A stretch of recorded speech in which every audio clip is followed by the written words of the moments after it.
আসসালামু আলাইকুম প্রিয় ভাইয়েরা, দেখুন আমি নিজের ক্ষতিটা নিজে করছি কিভাবে। আপনারা জানেন দীর্ঘ এই এক সপ্তাহ খুবই বৃষ্টি চলতেছে।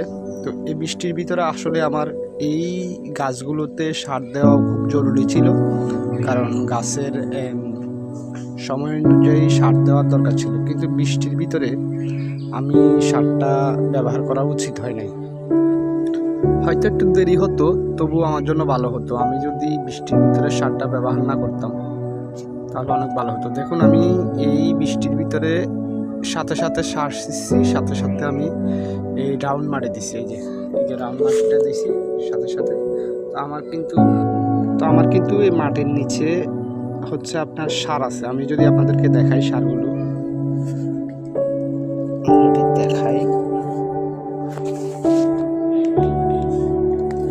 যদি আমি সারগুলো দেখাই আপনাদেরকে, এই যে সার, এই যে সার, এই যে সার, এই যে সারগুলো দেখছেন, এই সারগুলো আমার ক্ষতি করছে।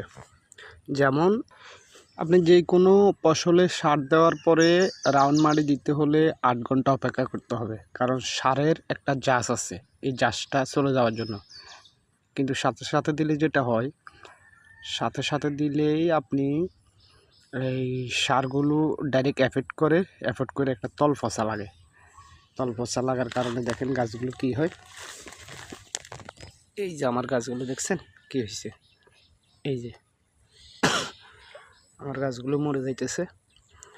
তো দোয়া করবেন আমার গাছগুলো যেন থাকে। আমার মনে হয় না থাকবে। আমি একটা ভুল করছি বড় ধরনের, এই ভুলটি আপনারাও করবেন না।